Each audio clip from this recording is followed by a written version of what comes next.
कर्जे में उसका एक एक बाल निकला, कहाँ का धनी था वो तो कंगाल निकला, और मैं ही थी जो मोदी की तरह गरजती रही, वो तो खांसने वाला। तब ये सास बनती है बहू अच्छी नहीं मिलती, जब बहू बनती है तो सास अच्छी नहीं मिलती, जब देवरानी बनती है तो जेठानी अच्छी नहीं मिलती, जब जेठानी बनती है तो देवरानी अच्छी नहीं मिलती, जब भाभी बनती है तो नंद अच्छी नहीं मिलती, जब नंद बनती है तो भाभी अच्छी नहीं मिलती। और बात रही पति की, वो तो आज तक किसी औरत को ढंका। अब करवा चौथ में भाभी जी इनकी पूजा कर रही थी, तो भाभी जी ने थाली घुमाई कि शादी के 27 साल बाद भी अपने इसी वचन पे कायम है। बोला, अरे 7 जन्मों के बंधनों को तोड़ के, अरे 7 पैरों की रस्मों को यूं ही छोड़ के, अरे कहां चली गई तू। मैं आपके बीच में शुरू होना चाहता हूं, तो यहां से सुनिएगा कि आपके लिए चंद कतरे लहू के लाया हूं। बोलिए बाबा। प्रधान साहब बैठे हुए हैं क्या? कहां प्रधान साहब कहां पे हैं?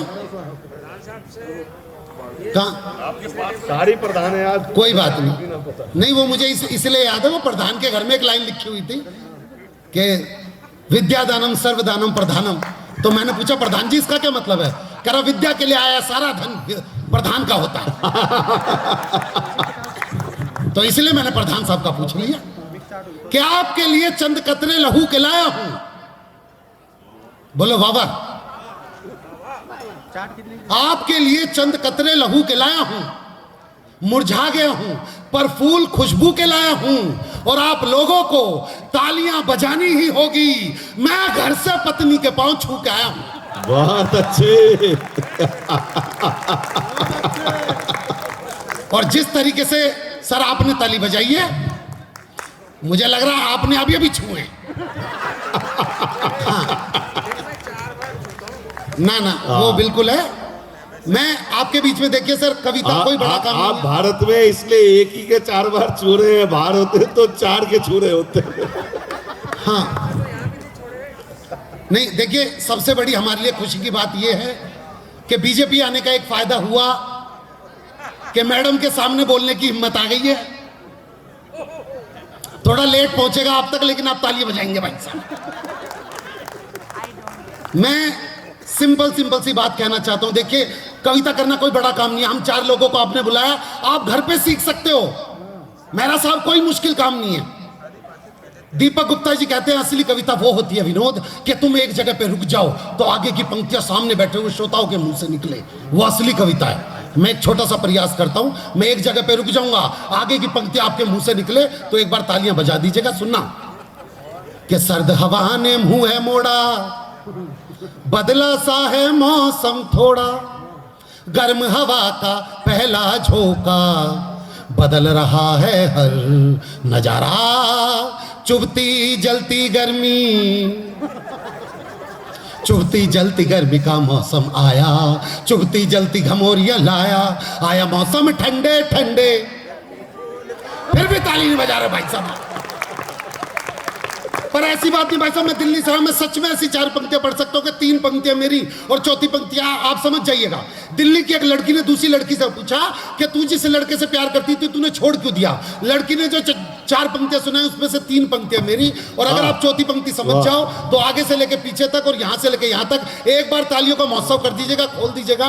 कि एक लड़की ने दूसरी लड़की से पूछा, दिल्ली की एक लड़की ने, कि तू जिस लड़के से प्यार करती थी तूने छोड़ क्यों दिया।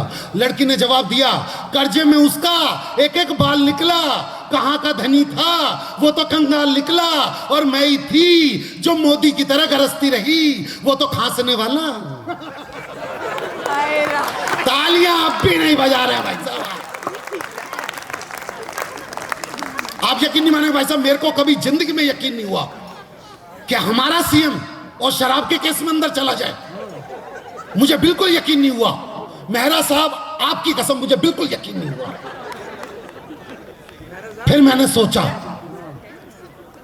मेहरा साहब, फिर मैंने सोचा कि इसको तो खांसी थी जो किसी भी दवाई से ठीक नहीं हो पा रही थी। फिर इसने ऐसा क्या पिया,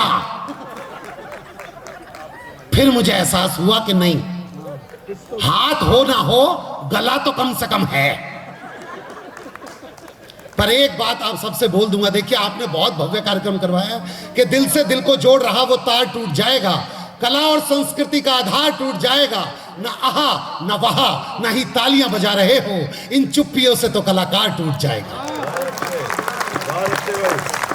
मैं सुन रहा था कि महिलाओं की सबसे बड़ी दिक्कत क्या होती है, जब ये सास बनती है बहू अच्छी नहीं मिलती, जब बहू बनती है तो सास अच्छी नहीं मिलती, जब देवरानी बनती है तो जेठानी अच्छी नहीं मिलती, जब जेठानी बनती है तो देवरानी अच्छी नहीं मिलती, जब भाभी बनती है तो नंद अच्छी नहीं मिलती, जब नंद बनती है तो भाभी अच्छी नहीं मिलती। और बात रही पति की, वो तो आज तक किसी औरत को ढंका, और जिस तरीके से महाराज जी की पत्नी ने ताली बजाई है, ढंका उन्हें भी नहीं मिला हुआ। मैं सच बतलाऊं भाई साहब, पिछले दिनों नारनौल में कवि सम्मेलन कर रहे थे मेरा साहब, सामने एक महिला बैठी हुई, मैंने भाई साहब गद्य सुनाया, पद्य सुनाया, यहां तक कि चुटकुला भी सुना दिया, पर वो मुझे घूर के देखने लगी। आखिर में मैं नीचे उतर के गया, मैं पैरों में पड़ गया, मैं कहा बहन जी आप मुझे घूर के क्यों देख रही हो? बोली तेरी शकल मेरी सास से मिलती है। मैंने पूछा उसके भी मुझे आती है क्या? बोली हाँ, ये वाली क्रिया कुछ ज्यादा कर ली थी। भाई साहब यहीं पे दिक्कत है। वो हरिद्वार की तरफ 2 बसें जा रही थी, आगे वाली बस में सारी सास, पीछे वाली बस में सारी बहुएं, तो सास वाली बस खाई में गिर गई। बहू वाली बस में एक बहू ने रो रो के हो मेरी सास, हो मेरी सास। सबने बोला ओहो तू तो बहुत प्यार करती थी। कह रही नहीं मेरी वाली तो आई नहीं। पिछले दिनों हम कुंभ नहाने गए भाई साहब, मैं और सिराज खान, इसमें धर्म वाली कोई बात नहीं है भाई साहब, ये सच में मानता इन चीजों को। ये कुंभ नहाने गया मेरे साथ, तो वहां पे एक महिला आराम से रो रही थी। जब तक हम नहा के वो चीख चीख के रोने लग गई, तो सिराज से नहाने गया। सिराज ने पूछा भाई साहब ये बहन जी पहले तो बहुत कम रो रही थी, अब फाड़ फाड़ के क्यों रो रही है, गला फाड़ फाड़ के? तो उन्होंने बोला भाई जब आप यहाँ से जा रहे थे, जब ये कम रो रही थी तब इनकी सांस खो गई थी। क्या तो अब चीख चीख के क्यों? कह रहे जी अब मिल गई है। हालात वही है। मेरे बारे में बोल रहे थे, मैं इस व्यक्ति की भाई साहब मैं बतला दूं, दीपक गुप्ता जी वो कवि हैं, दीपक गुप्ता जी जो संचालन कर रहे हैं इस कार्यक्रम का, हाँ दीपक गुप्ता जी वो कवि हैं भाई साहब। सिंह साहब सुनिएगा, मेहरा साहब सुनिएगा, दीपक गुप्ता जी वो कवि हैं, जब तक रोज शाम के 2 कवि सम्मेलन ना कर ले इनका खाना नहीं पचता। ये पहला कार्यक्रम जैसे खत्म होता है आयोजक से बोलते हैं भाई साहब यहाँ का हो गया दूसरे में जाऊं, भाई साहब यहाँ का हो गया दूसरे में जाऊं, यहाँ का हो गया दूसरे में जाऊं। इन्हें बात बोलने की आदत हो गई, यहाँ का हो गया दूसरे में जाऊं। अब करवा चौथ में भाभी जी इनकी पूजा कर रही थी, तो भाभी जी ने थाली घुमाई, अब थाली आधी आई थी। दीपक जी बोले यहाँ का हो गया दूसरे में जाओ। आप यकीन मानिए 13 दिन तक मैक्स हॉस्पिटल में मैं देखने गया हूं इनको। और इतनी सी बात नहीं बाबूजी, मैं सही बता दूं, इस व्यक्ति की मैं दिल से इज्जत करता हूं। ये हरियाणा के फरीदाबाद में रहते भाई साहब। ये इतना अच्छा व्यक्ति, दीपक गुप्ता जी इतने अच्छे व्यक्ति, जब ये 12वीं क्लास में थे ये लड़कियों के कॉलेज के बाहर जाके खड़े हो जाते थे, और जब कॉलेज में लड़कियों की छुट्टी होती थी तो दीपक गुप्ता उन लड़कियों से बोलते थे कि जब तक तेरा भाई जिंदा है तुझे कोई हाथ नहीं लगा सकता।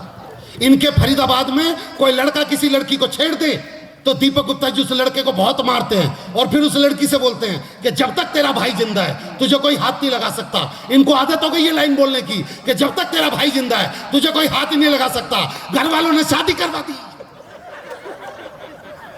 अब सुहाग रात में घूंघट उठाया और आदत से मजबूर। जब तक तेरा भाई जिंदा है तुझे कोई हाथ नहीं लगा सकता। और अब तालियां तो इस बात पे बजा देना कि शादी के 27 साल बाद भी अपने इसी वचन पे कायम है।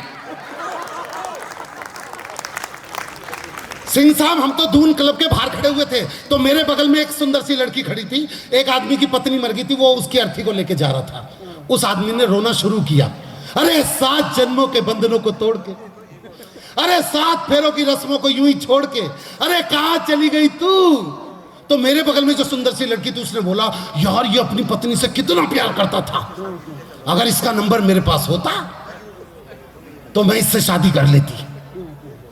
सिंह साहब उसने नंबर फिट करने की कोशिश करी, उसने फिर दोबारा से रोना शुरू किया, बोला अरे 7 जन्मों के बंधनों को तोड़ के, अरे 7 पैरों की रस्मों को यूं ही छोड़ के, अरे कहां चली गई तू? अब बता कौन मेरा मोबाइल नंबर 9811740094 पे फोन करके पूछेगा कि मैंने खाना खाया या नहीं खाया। पर सिंह साहब दिक्कत ये हो गई, वो आधा ही नंबर लिख पाई। उसने बोला यार ये तो आधा ही नंबर 98 11 74। अब ये भी बात उस रोते हुए आदमी के कान। अब उसने फिर दोबारा एक और नई टेक्निकल लगाई, बोला अरे 7 जन्मों के बंधनों को तोड़, अरे 7 फेरों की रस्मों को यूं ही छोड़ के, अरे कहाँ चली गई तू? अब बता कौन मेरे मोबाइल नंबर 98 11 74 0094 0094 0094 पर फोन करके पूछेगा कि मैंने खाना खाया या नहीं खाया। और सबसे बड़ी बात, आप ताली अब भी नहीं बजा रहे भाई साहब। हाँ बहुत अच्छे। देखिए हंसाने में ज्यादा कुछ नहीं जाता भाई साहब। देखिए छोटी सी बात होती है, आदमी समझ लेता है, वहां तक आपको बात पहुंच जाती है तो हमारे को भी लगता है कि हमारी बात। मैं बता दूं मेरा साहब, मैं यहाँ पे आज दूसरी बार आया हूँ देहरादून में, इस जगह पे। पहली बार मैं देहरादून के थाने में आया था और उन लोगों ने मेरी कविता सुनी जो किसी की नहीं सुनते। उसके बाद उन्होंने मुझे पेमेंट भी दी।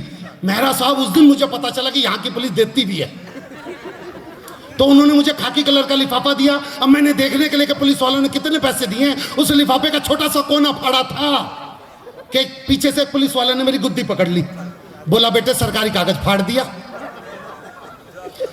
मेहरा साहब 20,000 में बुलाया था, 3 लाख रुपए में छोड़ा।